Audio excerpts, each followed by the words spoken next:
Students, welcome to class 12th।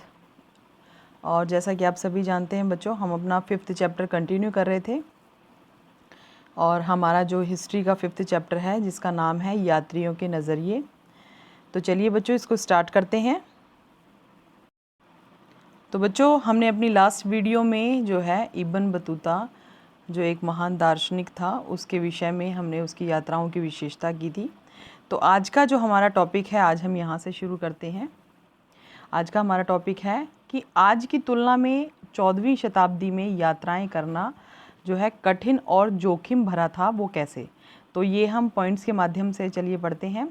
तो सबसे पहला जो पॉइंट है वो देखिए, इब्न बतूता बताते थे कि जो उन्हें मुल्तान से दिल्ली की यात्रा करने में कम से कम 40 और सिंध से दिल्ली की जो यात्रा करने में लगभग जो है 50 दिन का समय लगता था। तो दौलताबाद से जो दिल्ली की दूरी 40 और जबकि ग्वालियर से दिल्ली की जो दूरी है 10 दिन में जो है तय की जाती थी। तो बच्चों, आप इससे ये एक बात तो समझ ही गए होंगे, क्योंकि देखिए उस समय जो थे, अब तो आपके पास बहुत सारी जैसे ट्रांसपोर्ट जो फैसिलिटीज़ हैं, अब तो हम हवाई यात्राओं के माध्यम से या रेल मार्गों के माध्यम से या बस के माध्यम से हम एक स्थान से दूसरे स्थान पर बहुत आसानी से जो है वो दूरी तय कर लेते हैं बहुत कम समय में। लेकिन उस समय जो है ये फैसिलिटीज़ नहीं थी, पैदल यात्राएं होती थी या फिर जो है बैलगाड़ियों के द्वारा यात्रा की जाती थी। इस वजह से जो है उन्हें काफ़ी जो है समस्याओं का सामना करना पड़ता था। और देखिए बच्चों की, और इससे अलग और कौन कौन सी जो समस्याएं हैं उनके सामने आती थी। तो देखिए, लंबी यात्राओं में जो है लुटेरे ही एकमात्र खतरा नहीं थे, बल्कि जो यात्री थे वो ग्रहातुर हो जैसे जाते थे और बीमार भी पड़ सकते थे। यानी कि देखिए, इतनी लंबी जो दूरी तय करने पर क्या होते थे, यात्री काफ़ी परेशान हो जाते थे और परेशान होने के कारण उन्हें ऐसा लगने लगता था जैसे घर वापस जाना चाहिए, और इस परेशानी में वो कई बार जो है बीमार भी हो जाते थे। तो देखिए, इसके बाद नेक्स्ट है कि उसने यह भी बताया कि यात्रा करना अधिक सुरक्षित भी नहीं था। इब्न बतूता ने कई बार जो है डाकुओं के समूहों का जो है सामना किया, उनके आक्रमणों को झेला, और यहाँ तक कि जो है उनके बहुत सारे जो साथी थे जो कारवां में मतलब जैसे चलते थे। कारवां मतलब जैसे मान लीजिए अगर बैलगाड़ियों से यात्रा हो रही है तो कारवां मीन्स जैसे लाइनों में बैलगाड़ियाँ चलती हैं, इस तरह से जो है वो चलते थे। इस तरह का जो चलना उन्हें काफ़ी पसंद था। पर इससे भी जो है जो राजमार्ग थे, राजमार्गों में जो है लुटेरों का आक्रमण होता था, यानी लुटेरों को फिर भी नहीं रोका जा सकता था। यानी उन्हें बहुत सारे ऐसे जो हैं लुटेरों के आक्रमण का सामना करना पड़ा। इसके बाद देखिए, मुल्तान से दिल्ली की जो यात्राएं थी उसके दौरान उसके कारवे पर जो है कई बार आक्रमण हुए। उसके जो कई साथी हैं, कई जो यात्री साथी थे, उनको भी अपनी जान से हाथ धोना पड़ा, जो कि मतलब इनमें से जो काफ़ी थे जो ऐसे जो जीवित भी रह गए थे। लेकिन ये जो परेशानियां हैं ये उन्हें जो है बीच बीच में कई बार जो है झेलनी पड़ती थी। और देखिए, जिसमें जो है इब्न बतूता भी शामिल थे, उनको भी जो है कई बार आक्रमणों का सामना करना पड़ा। घायल अवस्था भी जो मतलब उनकी कई बार हुई, लेकिन वो फिर भी जो है बच गए, मतलब अपने साथियों की तरह। इसके बाद नेक्स्ट पॉइंट है हमारा, फारस के 4 सामाजिक वर्ग। तो देखिए, जो फारस क्षेत्र था, वहाँ पर जो फारस देश के अंदर जब अलबेरूनी की जो अपनी यात्राएं के दौरान जो है अलबेरूनी ने अपनी पुस्तक में लिखा था कि वहाँ के जो समाज को 4 वर्गों में वर्गीकृत किया जाता था। तो देखिए, वन बाय वन हम समझ लेते हैं। सबसे पहला जो समाज का जो सबसे पहला वर्ग था वो घुड़सवार और शासक वर्ग था, इसको पहली श्रेणी में रखा जाता था। दूसरे में जो है भिक्षु एवं अनुष्ठानिक पुरोहित, यानी कि जो पूजा पाठ से संबंधित जो भी संबंध रखते थे, ऐसा वर्ग। यानी भिक्षु जो होते थे वो आपको पता है ये भी जो है एक स्थान से दूसरे स्थान तक भटकते फिरते थे, या मतलब जैसे जो है ये संसारिकता का त्याग कर देते थे। ये भिक्षु भिक्षुणी यानी जो मतलब धर्म कर्म से जुड़े हुए जो लोग थे, उनको एक वर्ग में रखा गया था। तीसरे वर्ग में चिकित्सक, खगोल शास्त्री व अन्य वैज्ञानिक इत्यादि होते थे। और जो अंतिम जो चौथा वर्ग था वो कृषक और शिल्पकारों का था।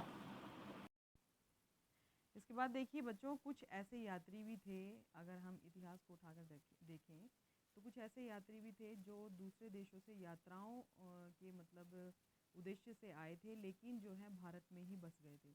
इनमें जो है इतालवी चिकित्सक जो है मनुकी, इसका नाम काफ़ी प्रसिद्ध है, जो यूरोप से आया था लेकिन कभी वापस यूरोप नहीं गया, भारत में ही आकर के वो बस गया था। उसको जो है यहाँ की जो सभ्यता संस्कृति है, इस यहाँ का जो रहन सहन है वो मतलब काफ़ी अच्छा लगा, जिससे वो काफ़ी प्रभावित हुआ और उसने जो है आजीवन अपना यहीं पर रहने का निश्चय किया। इसके बाद देखिए अल्बेरूनी ने जो है संस्कृत भाषा के विषय में अपने कौन से विचार रखे थे। तो देखिए अल्बेरूनी जो है संस्कृत भाषा को एक मतलब बहुत ही विशालतम श्रेष्ठ कोटि की उच्च कोटि की जो भाषा है वो बताते हैं। और उनका मानना था कि यदि आप मतलब इस भाषा को सीखना चाहते हैं तो संस्कृत भाषा को जो सीख पाना है वो मतलब आसान नहीं है। ये जो है काफ़ी जो है कठिन भाषा है, क्योंकि जो है अरबी भाषा की तरह इसमें भी जो है शब्दों तथा विभक्तियों दोनों ही प्रकार की जो है चीज़ों का इस्तेमाल होता है।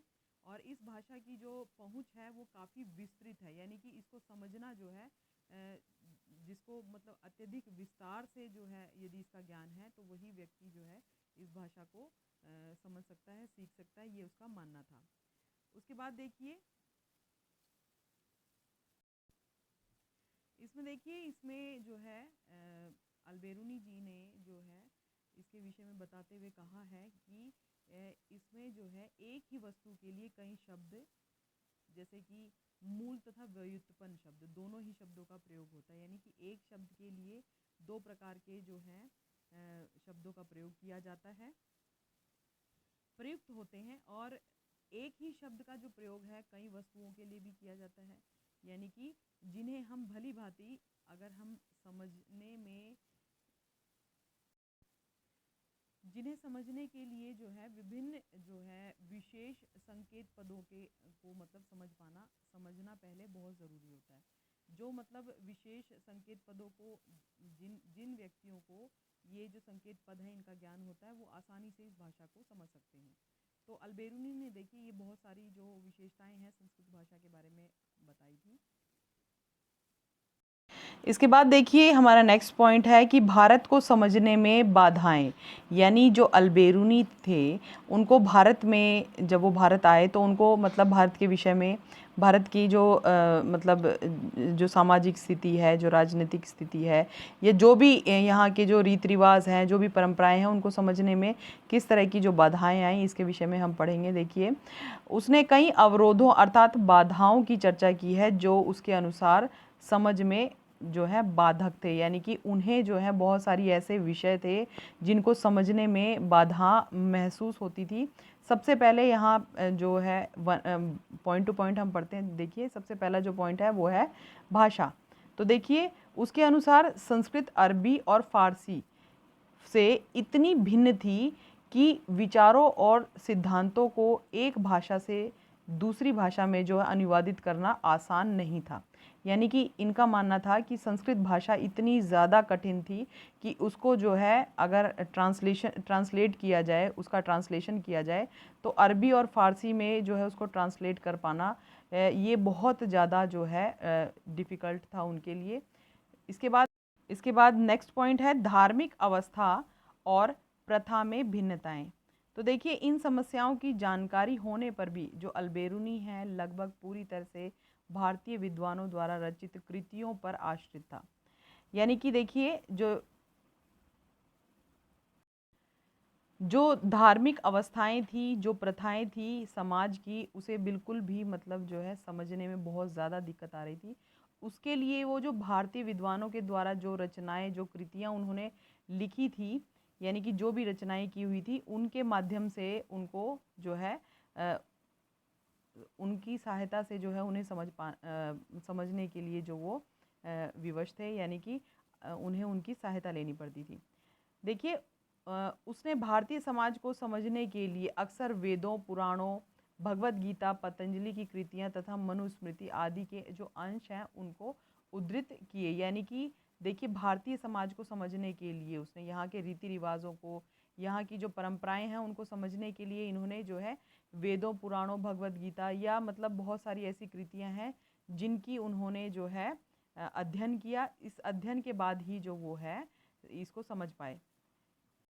तीसरा वो जो है अभिमान को तीसरा सबसे अहम और सबसे बड़ा जो है अवरोध मानते थे। तो देखिए बच्चों, भारत की यात्रा के दौरान अल-बेरूनी के सामने किन किन समस्याओं का उनको सामना करना पड़ा, किस तरह के यहाँ के जो समाज को समझने में मतलब किन किन पुस्तकों ने जो है उसका योगदान दिया। तो ये सारी बातें हमने जो है इन पॉइंट्स के माध्यम से अभी समझी हैं। ये सारे पॉइंट्स आपको क्लियर हो गए होंगे। Thank you, have a nice day.